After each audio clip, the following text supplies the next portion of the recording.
బీరకాయ బీరకాయ తినడం వల్ల లివర్ మంచిది. డెలివరీ అవ్వగానే ఫస్ట్ మనకి పెట్టేది కూర బీరకాయ.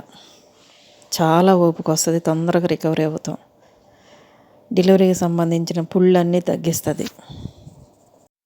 ఎంతవరకు స్త్రీ జాతిని అణగదొక్కాలో అంతవరకు అణగదొక్కుతూ వాళ్ళు పైకి రాకుండా ఉండాలని కోరుతూ, సనాతన ధర్మాన్ని ఫాలో అవ్వాలంటారా వద్దని అంటారా? కామెంట్ చేయండి.